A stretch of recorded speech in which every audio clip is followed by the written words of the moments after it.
All right, so let's get started for our lecture on programming languages. And we discussed grammars in our last lecture, specifically BNF, Backus-Naur form, grammars, and extended Backus-Naur form.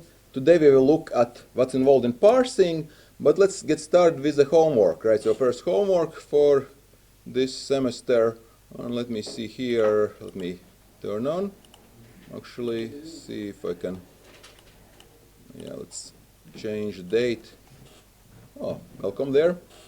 So, let's see, today is 16th of January, so I'd say 2 weeks. 2 weeks? Yeah, I think that works, right? So you can submit, and we will make it so that will be due on 30th of January, 23:55. Yeah. That sounds decent, reasonable. 25. All right. So let's see what I want from you. Right. So basically, it's pretty open-ended assignment. You most likely want to use eBNF, right? So your programs. You want to write a syntax for your programming language, right? It may not be a full language. So the first requirement is that all of your particular programs, they need to start with your name, last name, and your student ID, right? So the first line of a syntactically valid program in your language should start with that. So it's a sort of like, like a basic requirement. So this would be like in the Python. There would be not. If you make your own Python, right? The first line would always have to start with your name. Basically, that's a requirement. Now, everything else is up to you, right? So minimal requirements are single-letter variables, numbers, assignment, and arithmetic. So this is actually not a full Turing language, but basic arithmetic language, right? You can use whatever you want. You can use emojis. I've had a few people who use emojis. It's okay, but probably harder than you want. Pretty much any syntax is up to you, what you want to make it, right? You can look example at what's the name, the Schwarzenegger language, right? I think I showed you this, Schwarzenegger programming language, right? Something like this, Arnold C, right? Right. Basically, you can compile to Java if you want, right? Something like this. So you could write syntax for this type of language as well if you want, right? What's start, what's end, right? Talk to the hand is print, right? And you have been terminated, of course, end of the program, right? Okay. How does he do loops? I forget now. I think there's a GitHub for this. Yeah, more on GitHub. For example, false is I lied, true, no problem. If right, so yeah, obviously this is just kind of like copy replace kind of thing, but knock yourself out. I had some interesting examples last year, but okay. So minimal requirements, right? So you want to get full 100%, right? Alphanumerics as long as you want, no limit, right? Alphanumerics. So start with A, B, C. Just like most languages, right? Loops, conditionals, arrays, functions, and anything else you want, right? So again, I suggest you use eBNF. Also, on the Wikipedia has the eBNF example, Pascal example, right? You can see it's not that hard to write, right? So lots of examples, digit excluding 0, and digit is 0 or digit excluding 0, right? You build from small pieces your language, right? So production rules, right? 12 is 1, 2, right? That's 12 if you want, right? 312, right? You most likely won't need this still in it. This part here is probably not needed in your language. I don't see why you would want to do it, but it's possible, right? But no need for these, right? Right, positive integer, digit excluding 0, right? Excluding 0, because that's the name of it, right? That's the name of it, right?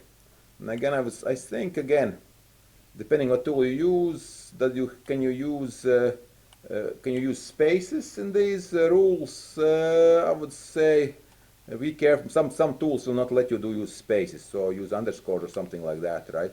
So yeah, so positive integer, digit excluding 0, and then digit basically, right? So this is how you make a positive integer, right? no zeros, right, and then digits, whatever, right? So, okay, so you can see that eBNF is the easiest one to use. So I think there's letter, there's lots of examples for things you want to use already, right? Symbols, things like that, right? Terminals, terminators, and so on and so on. So Pascal language, you can see the example how Pascal is implemented, right? So, but again, probably don't just copy. If you copy this on submit, not going to get full credit, right? Probably less than that, right? Try to do something inventive. Okay, now what else? Yeah. So now the tools, I think you can use, of course, AI will help you with this, of course, but careful against, there might be some subtle hallucinations. So what I would suggest, and I think I have links here, there are tools for checking this, right? Various online tools for checking your eBNF. Maybe there's even a plugin for Visual Studio Code. I have not checked, maybe there is one. That'd be kind of cool, actually. I think there was one, I don't know, but I don't know how well it worked, actually. Right, so here's testers. Okay, yeah. So, 2 testers. I think this one, which one was the one most people use? This one, I believe. Let's see, yeah, this one here, yeah. So you can check an example here, right? Basically, you can enter your syntax, right? So this is what syntax example is for a American style GPA, right? It lets you have GPA is 4.0 or something leading, something trailing. Leading could be 0 something, right? Trailing could be 0 to 9, right? So it's using eBNF, right? Because you see this sort of 0 to 9, right? So it makes your life easier. You don't have to type 0, 1, 2, 3, 4, 5, 6, 7, 8, right? 9, right? So things are easier in this, right? So again, what I should say is if you submit, mention which tool you use to check, right?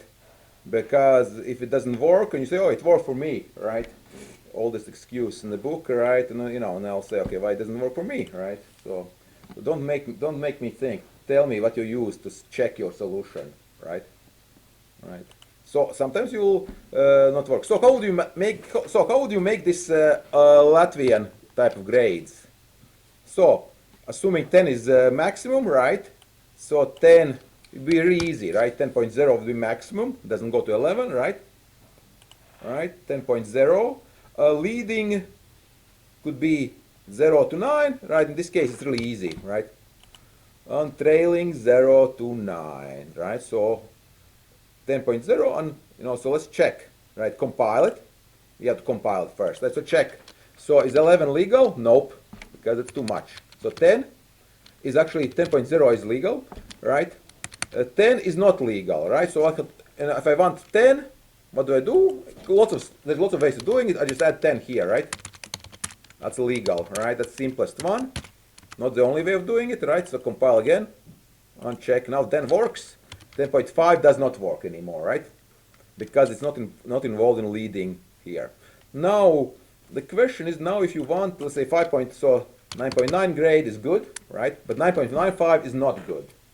So how about, what do you do to make extra?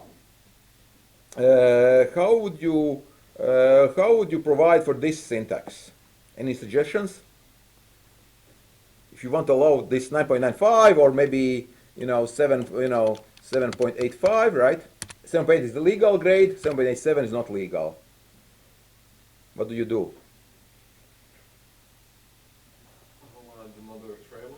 Yeah, we could do basic simplest thing. Well, the thing is, of course, if I add another trailing here, right? What's the problem with this approach? Well, I can do it. Now it's legal, but the problem is this is not going to be legal anymore, right? Well, then is there a possibility of a regex?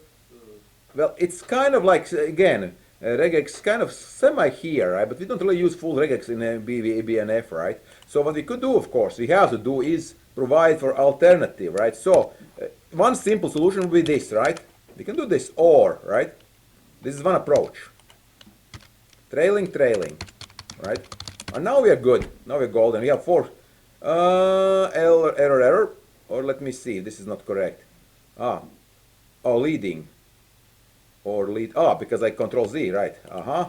Right. I need to. There's no rule for leading. That's why I thought I did something wrong. But again, so this is production rule. And so this is kind of like a pseudo regex here, right? So let's do it. Compile. Oh, no, it works. 7.8 works. 7.5 works, and this doesn't work, right? Okay. So now, how would we define unlimited, unlimited precision floats? You could make a digit. Yeah. Be from 0 to 9, and then you could Option. trailing that Yeah. could be 0 to 9. Yeah. Or let's call it something more strict than trailing. Okay. Yeah. So I would do this. I'll call it digits, right? Because that's more descriptive, right? Digits, right? And this will be this, right? Right? And now, of course, I can just say this. Right? Leading is just digits. Digit, right?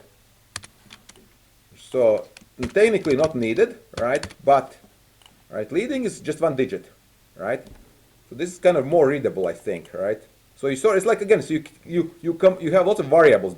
We call them production rules, but they're kind of like variables in programming, right? So now trailing will be what?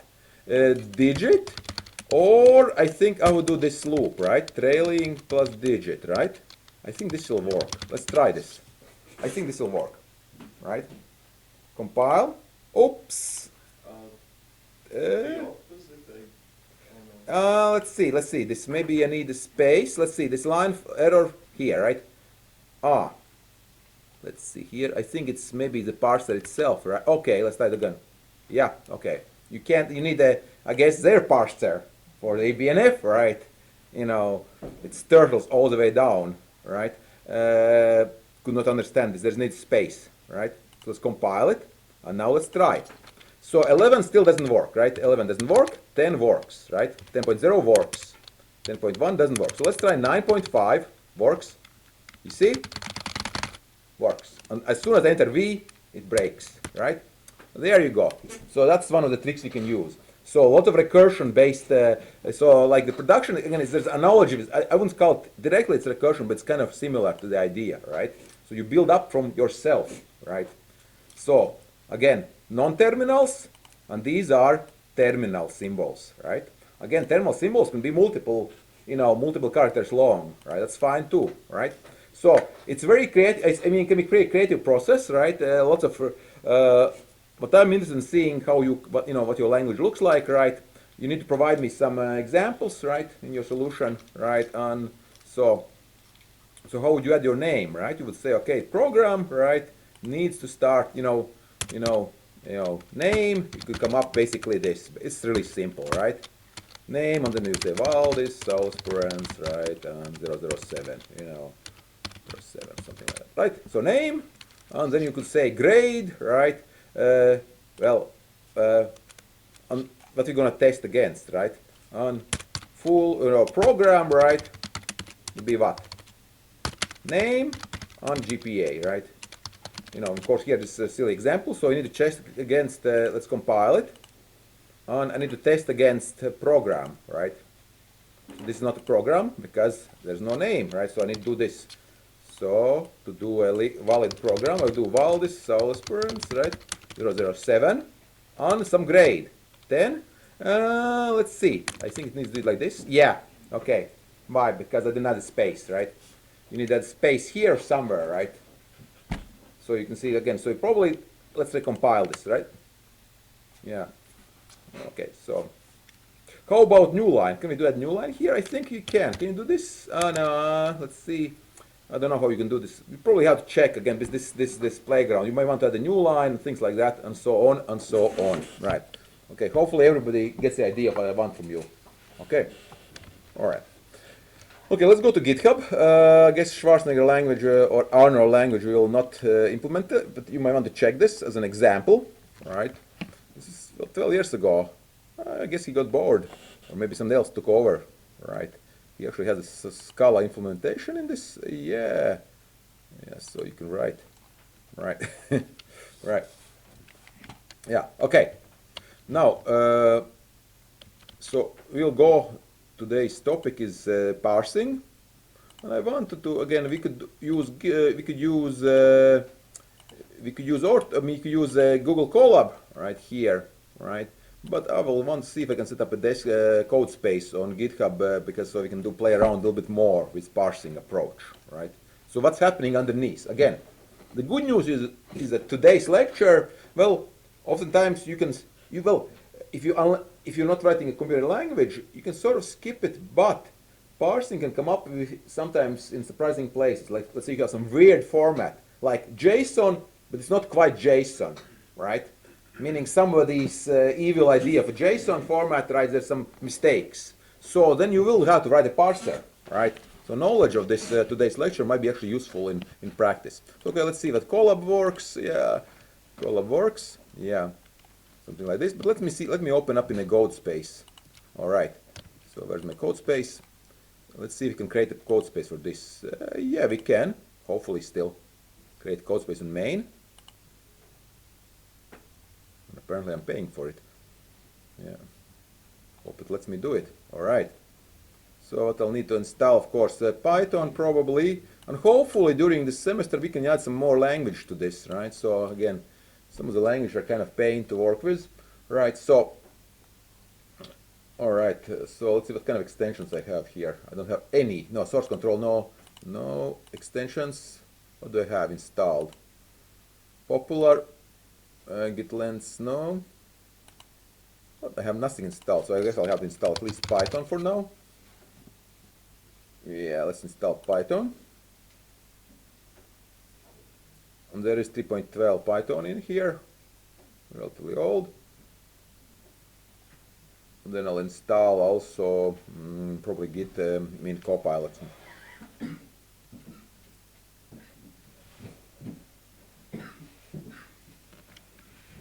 So while it's installing, we can start talking from using Colab. So what's happening when we have this? When we're looking at this at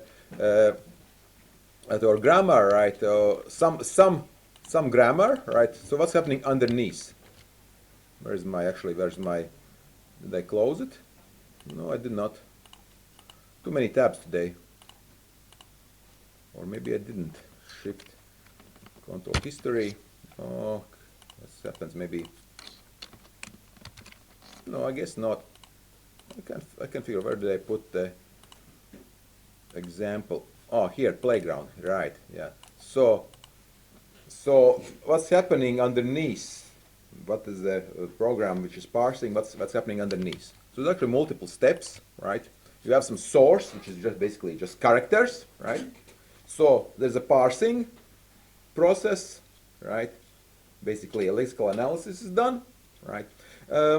So usually, that's almost always, right? You create tokens. You can't really, again, you start with just a string, right? And you end up with tokens. Again, this concept, of course, is very widely used in other areas today.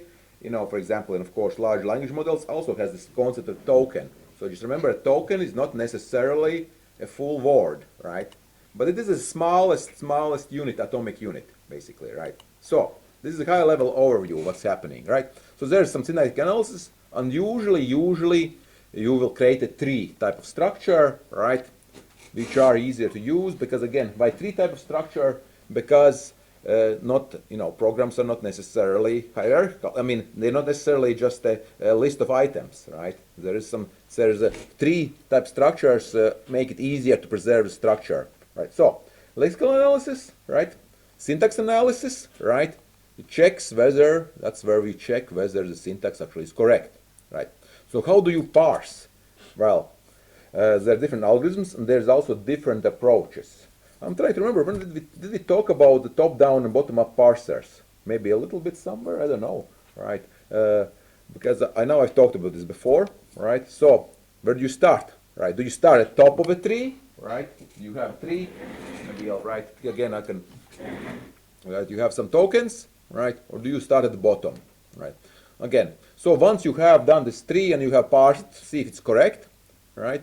The next, usually this tree is simplified into abstract syntax tree, meaning it's sort of loses the original language. The Arnold language goes away, your language goes away, Python goes away. There's this sort of like pseudo language, right? Which is still usable, but it's not really, it does not really care about this particular type of tokens you're using, right? And then of course there's semantic analysis, whether you actually everything works, whether you have a variable scope is correct, right? Whether if your data types are correct, and so on, right? So, and of course, then afterwards you have the much later on, you have compilation or interpretation or some sort of other transpilation step, right? Let's say you have writing TypeScript and you're trying to transpile to JavaScript, for example, right? So, now, so key concepts, right? So tokens, right? Basic units. If, while, but also plus, minus, again, literals, numbers, or strings, right? So, so if you have a, you have a statement integer x equals 10, right? Let's make this a little bit bigger, right? So int x equals on 10, these are the lexemes, right? And you translate into specific tokens, like so. Int keyword identifier equals operator on integer literal. Of course, you could call it something else, right? Right. So regular expressions, somebody already mentioned regular expressions. Oftentimes they can be useful. You can define your tokens with regular expressions, right? So there's a process of there's a scanner or tokenizer, right? Basically, which reads, usually you read one character at a time, right? And do something to say, okay, is this okay? Is this okay? Is this okay? Right? And maybe you have a symbol table which stores the symbols for later use, right? So you read, you match, right? You generate your tokens, and again, you will probably generate some errors if there's something wrong, right? Also, in this lexical analysis, usually you remove the unnecessary white space, comments. You remember, computer does not care about comments, right? So you can define comments as a legal syntax, right? But they are not needed for subsequent phases. Afterwards, right? So this is the first step in making your, any programming language basically manageable, right? The first step, right? So let's see if my code space is set up finally. Now, is it? Okay. Press any key to exit. I press any key. Okay. Python version. We are good. We have main, right? Pip list. Yeah, we have a bunch of stuff. All right. Let's torch. There's CPU. There's some machine learning stuff. There's no PyTorch. No, it's torch. Scikit-learn. Is there pandas? Yeah, there's pandas. Bunch of good libraries already installed. That's nice to know. And we don't really need them right now. But how much free space we have? We have HTOP running. Oh yeah, we have two. We have 8 gigabytes of RAM and we have 2 CPU cores. That's good to know also. All right. Let me install, of course, Copilot since I'm going to be lazy. All right. Let's install Copilot as well, just to see. Yeah, let's see. And I'll need, of course, log in into my GitHub account. And it is logged in. Okay, sign into GitHub. What I think it's automatic actually. Okay. Because it knows this is my repository. Very nice. Okay, what else? What other extensions do we want? I guess that's enough for now. All right, let's see what happens. So notebooks on parsing and we just called parsing. There we go. All right. On kernel. Let's see. Install. Oh, for Jupyter, I need the kernel extension. All right, IPy kernel. All right.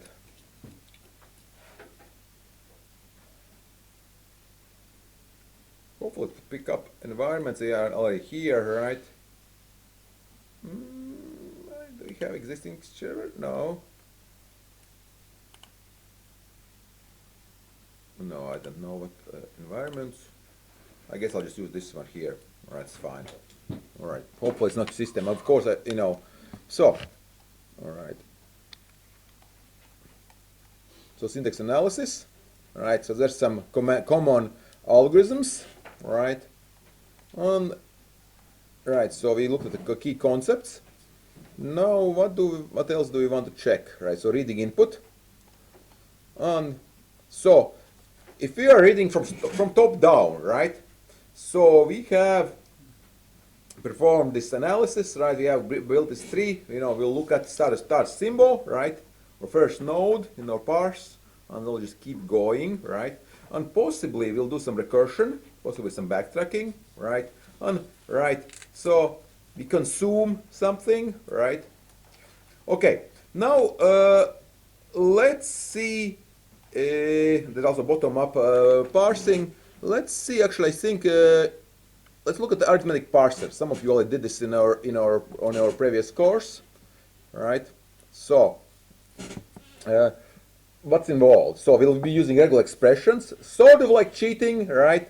And we'll see if we could do this without regular expressions, right? That will be much harder, right? So, let's look at this example. All right. So, tokenization. So, tokenization here, we add expression, and what's happening here? Those who know regular expressions, what are we doing here? What's happening here? Who knows this? What is this mess here? Yeah. Oh. Slash D was Number. Okay. numbers, Yeah. Plus was one or more. Yeah. Then straight line. Well, usually it's an or symbol, but I think not in this case. Yeah. It's not. So basically, no. In this case, it is north. You see. So this is so here, right? So okay. Let's. Yeah, so these are parentheses. This particular grammar, right, we are allowing parentheses. So let's check this. So this is, see what happens if I go to regex 101, right? Let's go to regex 101. Where's my regex 101? Right. So this is my regex. I hope it works. Right, so 5, right? So you see it's matching those, right? How about plus, right? 5t minus, right? Valdis is not matched, right? So Valdis is basically white space in this case in RBS, right? So division is found. You see how it works? So also 5 plus 3, right? Times, 10 minus 65, right? So what's going to happen with this type of regex, right? It's going to tokenize into individual lexemes. Here, this is 1. 5 plus 4, right? How about, I don't know about, is this going to work? Yeah, but no, not really, because dot, right? So it's only integers in this case, right? So D, if you look here, D is any digit. So any digit, what's plus sign? One or more. Yeah, 1 or more, yeah. So why regex is such a painful, well, why is it painful? Because symbols have multiple meanings, right? This plus, It's readable. yeah, to me, It's not readable. it's not really readable. But, well, depends, on your definition of what readable is, right? Some people are better at it than others, but of course, Well, when I wrote regex at my work, my supervisor told me to split it in a couple of Yeah. regexes, so it is actually readable. yeah, you can make it. Okay, so this, I think, this is still relatively readable, I think. But okay, if you see in email regex example, right? It's kind of pain, right? Yeah. There you go. Yeah. So that's the email for well, fully RFC. There's a standard, right? Request for comments, right? Regex, right? Oh, this is the newest standard, RFC 532, right? Internet message format, right? So from 2008 from Qualcomm. All right. So it's not. You can sort of guess what's happening. Again, why is regex so unreadable? Because all the escaping, there's usually one or simple escaping or even double escaping, right? And then you get to the actual language, like that's why you end up using raw strings, because in Python, for example, because if you added escaping for Python, right, for strings, you have like double or triple escaping, and it's basically pain. But what's happening? What you should remember from regex is that you can use something called finite state machine to do the same thing, right? You can do a machine. You can build a sort of like this diagram. Again, unfortunately, you don't have an automated theory course in this degree, but you can build a finite state machine to do the same thing, which I think sometimes might be clearer. Can I do this? Right. So this might make sense more. Again, you see these railroad diagrams, right? What's happening, right? What you allow, right? So sometimes this visualization too, but actually it is actually it has the same power right? So one of the key findings from 50s, 60s, right? You can use these finite state machines, and you can also use the regular expressions to have the same power. Okay, right. So that's our parser, right? We'll see if we could come up with our tokenizer. I mean, that's tokenizer. Sorry, the tokenizer, right? We can do our own tokenizer without regular expressions. Let's say you're writing a embedded device and you don't have regular expression support, right? Or you don't want to use, you hate regular expressions, right? Because there's a famous saying,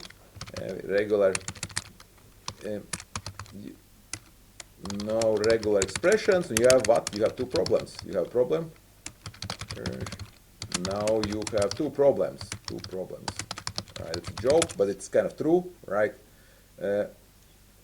Yeah. So basically, you see how regular expressions can help, but then you get two problems. You have the original problem, you have the regular expression problem, right? You sort of like, right. And the guy who did it is Jamie Zawinski, who wrote the original Netscape Navigator, and very, very good programmer actually, right?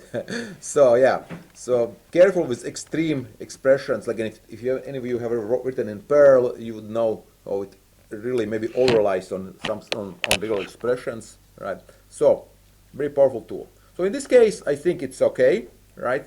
But maybe you can see how you could do something similar, maybe in more explicit way. Okay, so what's happening now? Find all, right? Returns a list of non-overlapping matches, right? So you won't overmatch, right? You won't have doubles. You'll actually get what you need, right? And you will also, in this case, will not get anything else, right?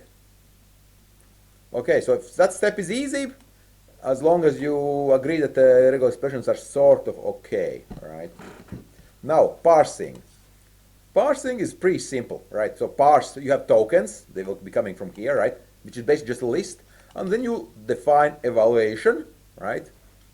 Evaluate tokens, args, term tokens, right? And we pass tokens, right? On while tokens and tokens, in plus minus, right? You pop a token, you append, right? And then you multiply, basically, right? There's a factor, right? And then you have evaluation, right? So let's take a look how all this goes together, right? Okay. What did I do wrong here? I did something wrong here. Maybe I did not. Let me see here. Syntax warning. Probably some escaping here. There's probably okay. I think you need raw, right? Yeah, I think so, right? I'm pretty sure you do need it. Yeah, okay. I was just talking about this. Why do I need raw? Because I have to double escape it here, right? Yeah. Yeah. So it's easier to just do raw and not worry about escaping, right? So again, this is for Python. This is a basic little Python. No, I wouldn't say even a trick, right? But basically, by using R prefix, we turn off the escaping in Python. All right, let's see if it works. All right. You did it. It works for you? I don't know, it just randomly turned on this. Yeah. Oh, but you did it. Yeah, you did it. Okay. All right. So let's see if this works. So we need what? We need the evaluate expression. Let's try this. Evaluate expression. On. So yeah, it thinks. Okay, we'll do something simple. Let's do this. Does it have? Oh yeah, it has. There's a parenthesis. Let's try 2 plus 2, of course. 2 plus 3, right? That's the simplest one, right? It should be 5. I hope, right? It works. Yeah, the simplest one works, right? So that part, of course, again, this one is the easy one, right? Because you don't have to worry. You don't need the parenthesis, right? This is your homework from about a couple months ago, right? But now the harder part is, of course, when you need to have the multiplication, right? Let's check. 2 plus 3 times 4, right? That should be what? Should be 20, right? Right? Which should be, right? I hope so, right? And it does work, right? So the parentheses work, right? They have the highest precedence. So again, how about something even a little bit harder? How about what happens if you give a wrong? How does it raise error? And let's see. This unfortunately does not have any try catch, right? There's no error handling. So let's try double parentheses. Yeah. Is that 2 plus 3? Yeah. Yeah, should be. Right? Again, I don't see the problem here. But how about plus time division by 3, right? I don't know if this is I don't think it's even needed, but okay, let's see, right? Should be what, 9, right? No, 15, sorry, 15, right? You see, I can't even, right? All right, it should be 15. Triple. I hope so. Maybe I'm not even, yeah. So I don't think even you need these parentheses here, right? Because you can, the order doesn't matter, right? Okay. But now we would need some, of course, some places where tokens, can I do, let's add Valdis here, right? Let's add some, let's add some extra steps. Actually, I think we'll have to take a break in a moment. So let's add some some text in between, right? Like Valdis and RBS, right? Let's see. So 2 plus Valdis, right? RBS 5, right? Should be 8, right? Because this should be ignored by the tokenizer, right? Right? Should be. It works, yeah? And again, why does it work? Because we define just because of the first line. Because anything that is not these characters, right, does not get to be a valid part of the program. It's just basically thrown away. So anything else, right? We let it. It's okay to have the text. We just don't care about it, basically, right? So, all right. So the challenge is, of course, I think we should start seeing how could we make it with this part here, if we had to do it ourselves, right? Without this find all, right? So we could build a state machine. So let's do this here. Markdown.